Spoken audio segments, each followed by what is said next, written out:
Praise the lord. హల్లెలూయా. ప్రభువుకి మహిమ కలుగునుగాక. Good promise, good morning, good God, good Jesus. మంచి దేవుడు, మంచి యేసయ్య, మనందరికీ గొప్ప దేవుడు.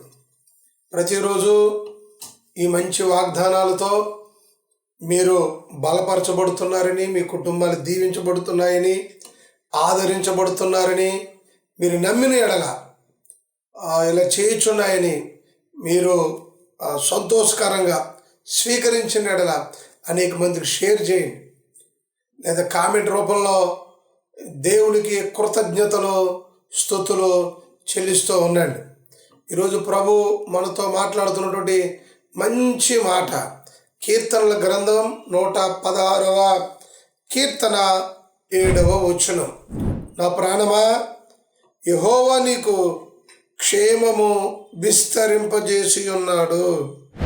హల్లెలూయా. దేవుడు మన ప్రాణములకు క్షేమమును విస్తరింపజేయునుగాక. క్షేమాన్ని ఇచ్చే దేవుడు ఆయన. చాలా కుటుంబాలలో ఈ రోజుల్లో క్షేమం లేదు. అన్నీ ఉన్నాయి కానీ ఏమీ లేదు, క్షేమం లేదు. క్షేమం ఎవరి వల్ల దొరుకుతుంది? ప్రభువు వలనే దొరుకుతుందట. ప్రభువే ఆ క్షేమాన్ని ఇవ్వగలుగుతాడట. పూర్వకాలంలో లెటర్లు రాసేటప్పుడు ఏం రాసి, ఇక్కడ అంతా క్షేమము, అక్కడ కూడా క్షేమం అని తలంచుచున్నాము అని కింద నీవులు, ఇక్కడ ఇన్ని బాధలు ఉన్నాయి, ఇన్ని కష్టాలు ఉన్నాయి, లేదా ఇంత ఫీజు కట్టాలి, పరిస్థితి ఇది అంటాం. పైన ఏమన్నా క్షేమంగానే ఉన్నామని.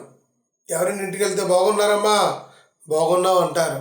కానీ లోతుకెళ్ళి చూస్తే క్షేమం లేని పరిస్థితి.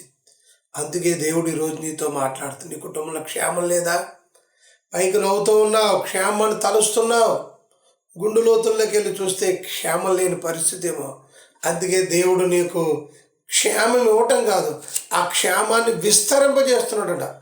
ఎంత దూరం, ఎంతవరకునంటే ద్వితీయోపదేశకాండం 4వ అధ్యాయం 40వ వచనంలో ఇలా రాయబడింది. మరియు నీకును నీ తరువాత నీ సంతానము వారికి క్షేమము కలుగుటకై నీ దేవుడైన యెహోవా సర్వకాలము నీకు ఇచ్చుచున్న దేశములో నీవు దీర్ఘాయుష్మంతుడగినట్లు నేడు నేను నీకు ఆజ్ఞాపించిన కట్టడలను ఆజ్ఞలను గైకొనవలెనని ఇక్కడ అంటాడు. మరియు తదుపరి నీకు, నీ తర్వాత నీ సంతానానికి, వారికి కూడా క్షేమాన్ని దేవుడు కలగజేస్తూ సర్వకాలము నీకు ఇచ్చుచున్న దేశములో నువ్వు దీర్ఘాయుష్మంతుడుగా ఉంటావట. దీర్ఘాయుష్మంతుడిగా ఉండటమే కాదు, ఎక్కువ కాలం బతుకుతారు కొంతమంది, క్షేమం ఉండదు. దీర్ఘాయుష్మంతుడిగా ఉంటావు, క్షేమంగా ఉంటావు. ఎప్పుడంటే అక్కడ కింద ఇంకొక హెచ్చరిక ఉంటుంది. మీరు ఏం చేయండి, నా కట్టడలను ఆజ్ఞలను, లేదా ఆయన నీకు ఆజ్ఞాపించుచున్న ఆయన కట్టడలను ఆజ్ఞలను గైకొనండి, అప్పుడే క్షేమము. బైబిల్ చదివేరా? దేవుని వాక్యాన్ని చదివేరా? కొంతమంది చిన్న ఈ 5 నిమిషాలు, ఒక 10 నిమిషాలు వస్తున్న వాగ్దానాన్ని పట్టుకుని వినేసిన వాక్యం ఒక వచనం విన్నాం చాలే పరుగులెట్టద్దు. దేవుని వాక్యం ఒక అధ్యాయమైన చదివి బయలుదేరండి. అదే నీకు క్షేమం.